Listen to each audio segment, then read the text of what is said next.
Hi beautiful souls, this is Sadhana. Welcome to my channel, and today I'm here with a first impressions video of the Oracle of Reflections by Célia Melesville. This is the box. Comes in a two-part beautiful box, much like her other two decks that I have, with the ribbon to lift out the cards. Beautiful beautiful quality paper, same paper quality as the Lily White and the Lily Black for the Oracle of Reflections, and I ordered this alongside the Lily Black. It wasn't available when I first ordered Lily White, and so I was kind of waiting for it to come back into stock. And this is number 23 out of 1400 of the second edition of the Oracle of Reflections.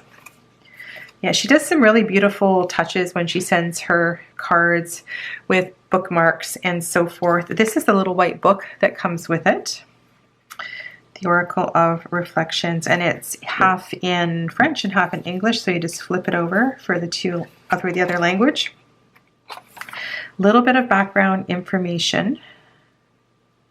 I'm going to read you the poem just because it's so beautiful. Tainted water caresses paper and slowly shapes are created.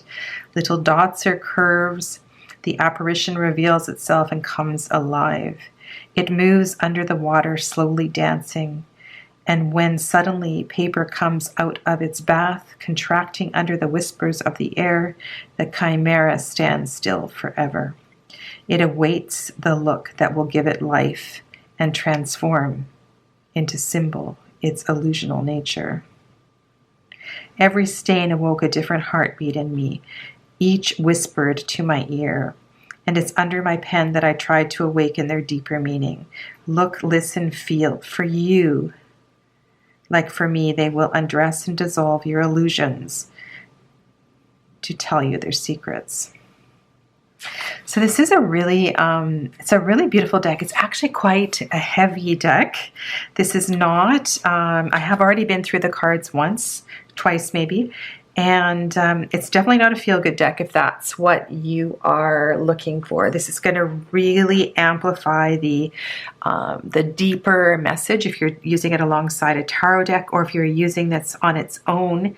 It's a beautiful deck to use with with meditation or with journaling and so forth. It has this beautiful black edging. Mine is already chipped. I've only had this less than a week, so I'm not sure why the paper is chipping. I'll have to touch that up with some black ink. But yeah, really beautiful, beautiful cards. They are out of order because I have looked at them, and I just was going to pull out the top 6 here. So we do have, you could use these as significator cards. So we have a masculine and a feminine card here. Just really, really stunning artwork. So yeah, so you could leave these in or use them as significator cards. So these are numbered 1 and 2. And then we do have 4 season cards. Amazing. Beautiful, beautiful artwork. Well, let's look at them 2 by 2 here. So here we have autumn and spring. Framed with seasonal images and the trees, and wow. And then here is summer and winter. So if you were doing a year ahead spread or a wheel of the year, you could use these as significators in that particular part of the spread, or you can leave these in and allow these messages to give you markers in time or some other energy from the medicine of that season. So let's go through the cards one by one, and I will offer a few comments. Like I said, I haven't really worked with the deck. I've just done some personal readings for myself. This is one of my favorite kind of images. The whole dandelion thing is just so very, very powerful. Everything from the playfulness of the child to the unknown possibilities of where these spores are going to fly and land and what they're going to create, whether they're going to create medicine or whether they're going to, annoy people where they land, right? There's just it's called dispersion, the card. So yeah, you can work with the cards in many, many different ways, and the keywords are always an option, right, in an oracle deck. Conflict. There are many cards here that are reminiscent of some of the major cards, the major arcana, as well as Lenormand cards. And she does have both, right, tarot decks and Lenormand decks. So you can see that this deck would be really good with a Lenormand deck or a tarot deck construction. So the building the foundation, and then we have the edge of the forest. This is a really cool card. So what does that mean to you? The edge of the forest, the edge of the unknown, the new path, the beginning. It's really kind of a cool card. And then we have the Hermit.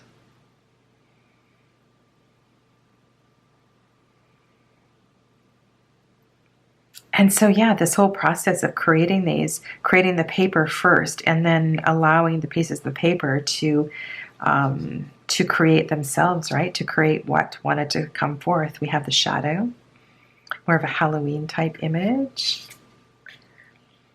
Infertility. So we have a pair to this card. I'll put it to the side. There is a fertility card as well, too. And remember, this can also not be referring to infertility as far as the inability to birth a child, but the inability to birth an idea, right? So this can really speak to what is, like, look around the edge of the card, right? All this death, and there's no energy here. So how do we work with this? How do we get this to energize and to begin to become healthy again and grow? So I'll just put that over here, and then I'll show you the pair when we get to it. The gift.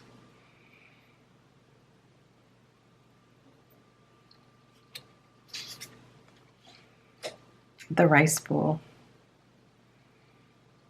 So we have the cherry blossoms up here, the bowl full of rice, and the yin yang symbol here. We have a lotus over here. So lots of imagery to work with. Kome, so in Japanese, kome or kome, really refers to the gift of life. And I think on this card, there's a reference in the guidebook, if I was right, to something about luck as well, too. But you can also address many of the other symbols in the card. Stunning. Money. Coins specifically. Any number of things could come up here. Obsessive collecting.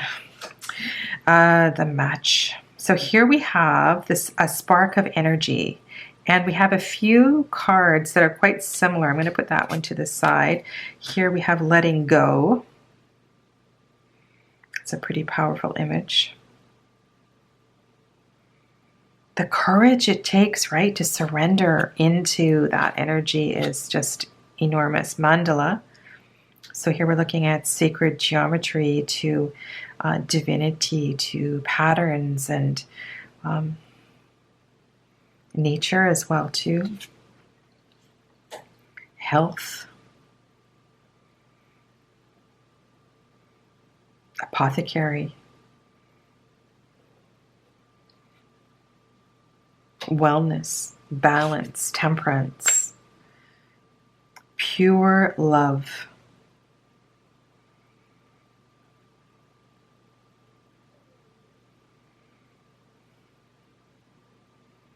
It's amazing what you see when you blur your vision. I think this is a deck that you're going to pick up different things on different days, depending on where your focus is and whether or not you're using adjoining cards or not.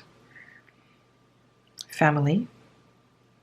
So here we have new growth coming from the old growth. That's really beautiful. The boat. This is the first card that I picked, and one of the energies that I've been working with is really trying to determine whether or not I need to establish roots where I am, or whether or not I'm able to not continue, but to start traveling again and carry my business with me around the world and work with people remotely. And this was the card that I picked. The very first card from this deck. So it kind of gave me hope that it is possible for me to grow and to work with students and clients and not have a base. The community. Beautiful. Love that she's included the web here. You know how much I love her wheel card, and the web is also included in the Four of Wands in the Lily White, Lily Black. And here, this is kind of like the card backs. We have the two carp, duality.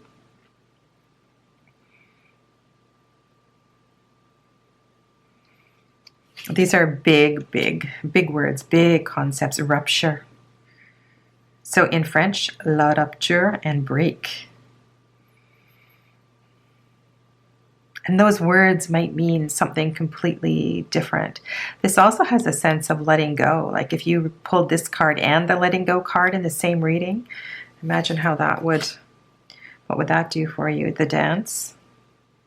Beautiful. There's not too many cards like this in the deck of this kind of lightness and beauty. Most of them are quite heavy, like this one, limits.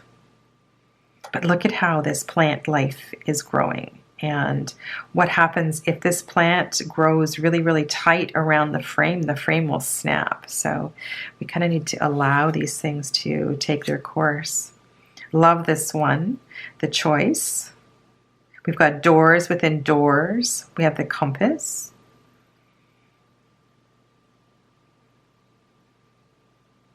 I really like this card. Lovely. Conditioning. So we have the bonsai here with the chains. There's a lot that could be picked up in this card. So the whole idea of not only conditioning, but the restriction, right? So the restriction of the roots in the pot. And the whole idea of this art of bonsai, but also the discipline of the art. This is quite the deck. I really like in this card that there is more than one stage of the transformation. So we have the pupa and we have the butterfly released here. There's a couple of transformation cards in the deck. And there's a few animal cards. And so you can look to the traditional, for you traditional, whatever the meaning of the animal is. There's a lot of, I believe all of the animals have some aspect of solar energy, which is interesting. That fish card did, and of course that's more lunar energy. But the camel, of course, really speaks to perseverance and moving through. And then we have fear. I love how this is drawn. This is kind of, I don't know what this reminds me of, but there's really a sense of innocence here. You know, it's not scary. It's like that fear comes from something deep, deep within, probably from childhood. And see what I mean here? We have this strong solar energy behind this elk, perhaps. And his antlers look like flames. They look like woven tree branches more so than antlers. It's a lot of energy bursting forth there. And then we have serenity. So that's really only the second, if I can call them more gentle cards that we have. We have the dance and serenity. And then the fall. And in the little guidebook, so let's go to number 15, she says, failure, loss of boundaries, corruption, feelings of impurity, arrogance, and problems with the law. What is this here? I guess we're all going to see different things here. And we all can also, of course, go to Christian symbolism. The secret. So this is the shadow of the throat chakra, or one of the shadows of the throat chakra.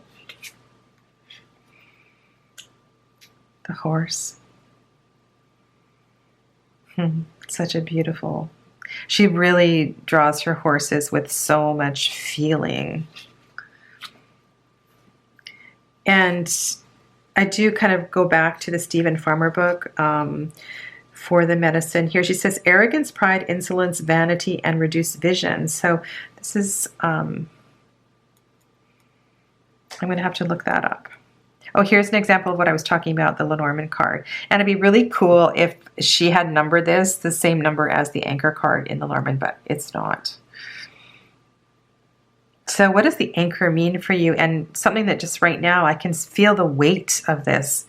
There's some sense, for me, the anchor card in the Lenormand is quite a positive card, right? It's around, it's indicating what your stability is, what is going to give you stability and foundation and strength. But here, this feels like a real weight, a burden almost, more like the cross card in the Lenormand. But different things are going to come up on different days, right? And here we have the message. Ooh, and that would be really cool. So if this was next to another card, you know, it could kind of indicate where the message is going to come from. And we have the mountain.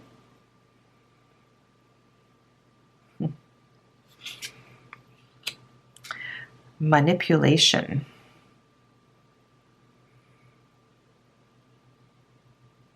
And can you see here, there's something kind of a scary shadow in the background here. It kind of looks like an animal. So for manipulation, excessive trust in others, use, loss of self, and dehumanization. Lie.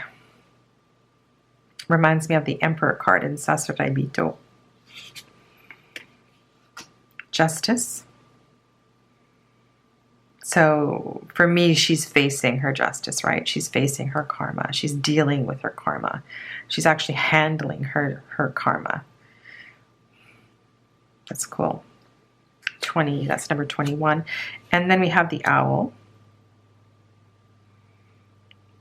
Lots of ways you can go with the owl and the bee.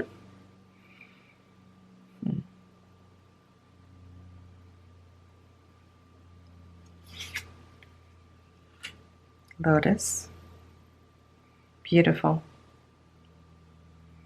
The symbology that she has chosen is very easy to work with because there's so many layers and so many levels that can be peeled away with each of these images and the concepts themselves, metaphorically, historically, you know, with different kinds of teachings. And here we have the phoenix. So I said there was... So we have the match, we have the phoenix. We had another transition card, but this is really transformation through fire, right? And here we have, you know, the beginning. And this is the process of the transformation through fire. The refuge. So we do, I don't know if have you seen the Hermit card yet? There's a Hermit card and there's this card. So how is this different from the Hermit? And I guess that would be a personal feeling. It almost looks as if she's underwater because her hair is rising up, but then she has all these plants around her body.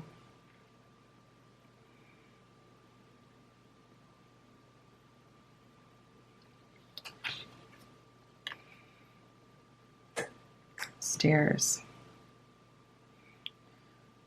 So depending on how you see this, which dimension you see it, whether it is, I see a foreground and a background, or the stairs are going up or through something or through the sky. And this is a perfect card for reading associated cards above and below. Mutual aid, little bit Six of Pentacles-ish. But we have aid coming from above and from below. So that's really cool. And then we have another animal card, the fox. So from the perspective of perhaps inside the den looking out. This could be the sun or the moon, but it could also be a tunnel perhaps.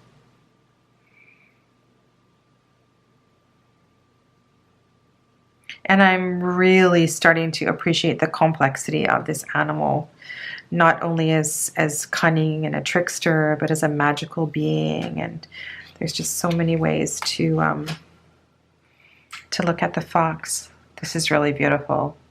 Slowing down, or slow down, is the key word. But you have a ton of images here, a ton of little tiny images within this whole picture to work with. Beautiful. Armor. Like I said, this is a heavy deck. This is a heavy deck. So if you are looking for a hug deck, this is not that.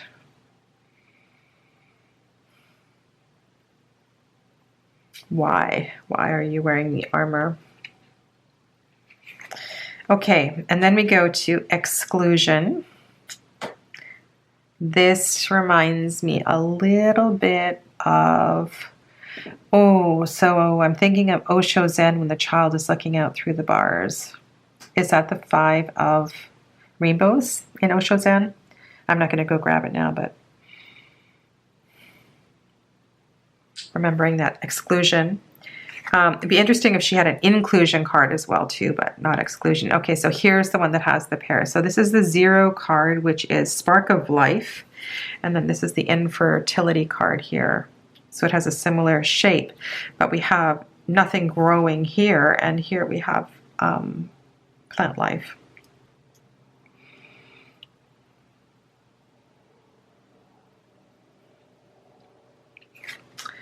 All right, and then we have lightning. I believe that's the last one. Yeah, this is quite the deck. Gosh, this is going to give really, really deep readings. So I would be using this carefully with clients I have worked with for some time. Probably not with a first reading. This is going to really kind of give you something super straightforward.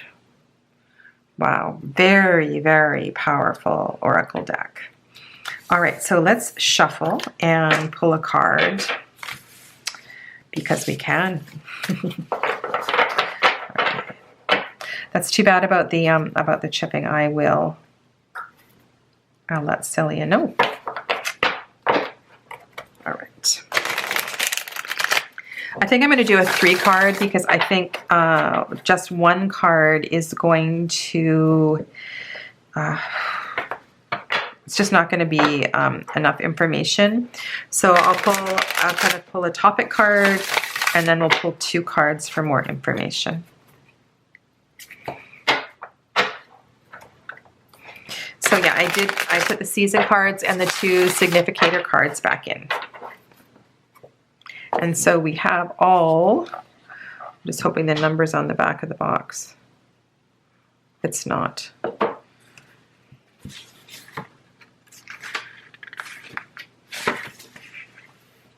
$56 cards. We have all 56 cards.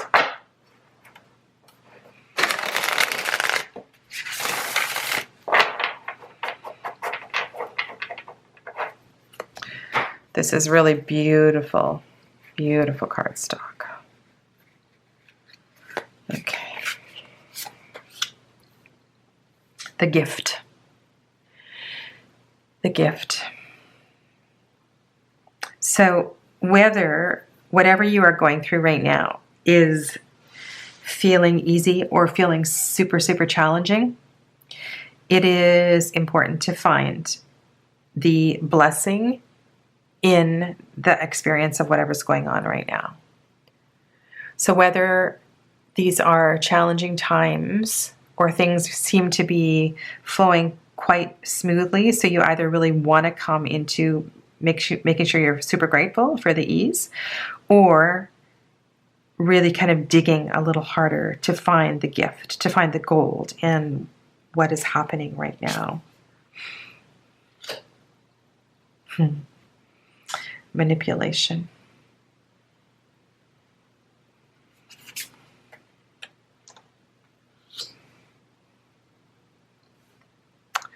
All right, so these cards are quite personal, how you're going to kind of read this. Food.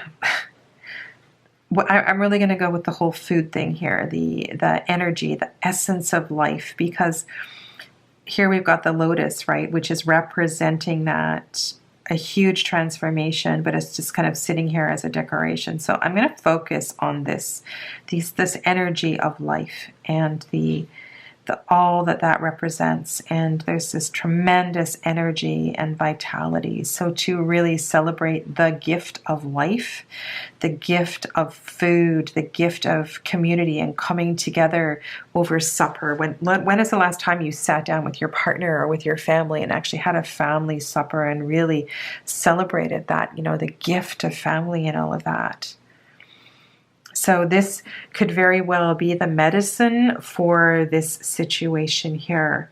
So whatever this manipulation is about, this feeling, and remember, I said before, in the little keywords she has are excessive trust in others, loss of self, and dehumanization. So like feeling like you have lost, it's almost like a sense of loss of control.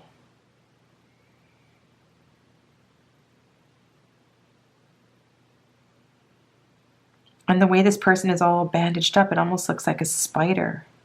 But then I see a hand coming down here, kind of a creepy hand controlling all of this. So this is, could be about stepping back into your own power. Why have you let yourself be used like this? Why have you allowed this kind of energy to be around you? And so I would really encourage you to lean on those in your family, those at home around you. There is a support network there for you, and you need to allow them to help kind of not dig you out, but to support you as you find your way out of this really challenging situation. This is an amazing, beautiful, beautiful deck, the Oracle of Reflections, en français, l'Oracle des Reflets. In my poor pronunciation, that is. Yeah, love it. Love it. Big thumbs up for this deck. So thank you for watching. Let me know if you have this deck. Let me know how you use it. And if you have any questions, I'm happy to answer them. Stay well, my friends. Namaste.